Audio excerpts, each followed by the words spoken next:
बूढ़े बुजुर्ग की दयनीय दशा। बिटिया, कुछ है क्या खाने को?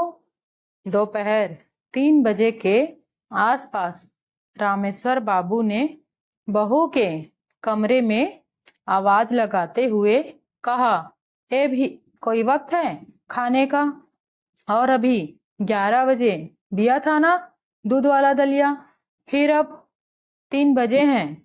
जो रोटी सब्जी बनाई थी खत्म हो गई है। और आपको कोई काम तो है नहीं सिवाय खाना खाने के। रसोई है या कोई फैक्ट्री जो आपके लिए 24 घंटे चलती रहेगी? जाइए, शाम को देखेंगे। अभी फेवरेट सीरियल आ रहा है।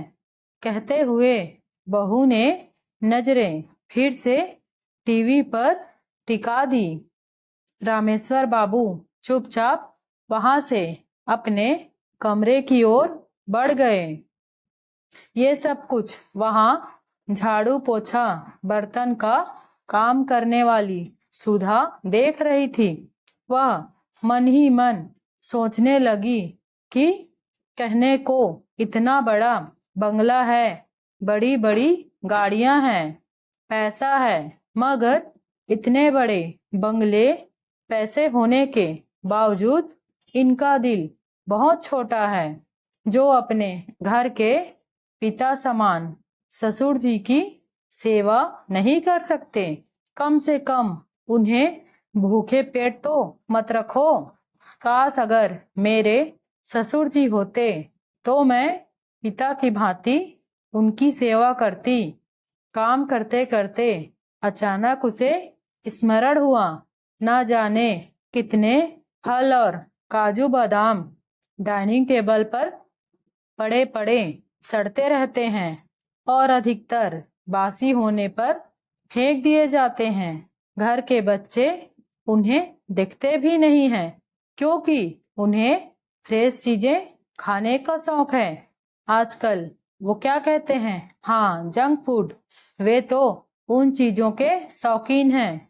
ये फल मेवे वह देखकर अनदेखा कर देते हैं।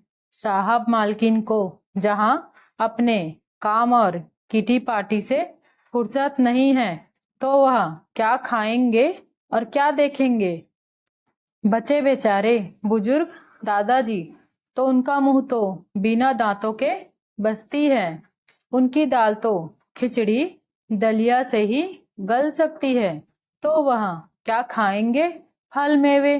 तभी कुछ सोचते हुए सुधा का चेहरा खिल उठा। उसने एक मुट्ठी मेवा सिलबट्टे पर पीसे और जरा सी दूध में एक पके केले के साथ मसल कर बुजुर्ग रामेश्वर बाबू को पकड़ा दिए और बोली, बाबूजी चुपचाप खा लीजिए, आपको भूख लगी है ना? अब प्यासे को थोड़ा पानी मिल जाए तो वो अमृत समान होता है। बुजुर्ग रामेश्वर बाबू भीगी हुई पलकों को साफ करते हुए तेजी से खाने लगे। उन्हें संतुष्टि से खाते हुए देखकर सुधा को भी संतुष्टि मिल रही थी। ऐसे में अब ये रोज का नियम हो गया था। सुधा रोज ऐसे गरिष्ठ व्यंजन दोपहर में टीवी से चिपकी बहू की नजर से बचाकर रामेश्वर बाबू को दे देती। कभी आते जाते बच्चे देख लेते तो सोचते, दादाजी की आंखें कितनी कमजोर हो गई है, जो मम्मी की जगह काम वाली से न जाने क्या क्या मांगकर खाते रहते हैं। वहीं दूसरी ओर घर की बहू यह सोचकर खुश होती कि मेरी डांट डपट से बूढ़े पिताजी काबू में रहते हैं, तो वहीं घर का बेटा पिताजी की सुधरती सेहत देखकर सोचता, उसकी पत्नी अपने ससुर जी का भरपूर ख्याल रखती है। और घर की काम वाली सुधा सोचती, उसकी तो नौकरी भी यही है और जिंदगी भी यही है। झाड़ू बर्तन करते करते न जाने कब सांसें सांस छोड़ जाए। अपने ससुर जी की सेवा करने का सौभाग्य तो उसे मिला नहीं, तो क्यों ना इस घर के बुजुर्ग की सेवा करके कुछ पुण्य कर ले।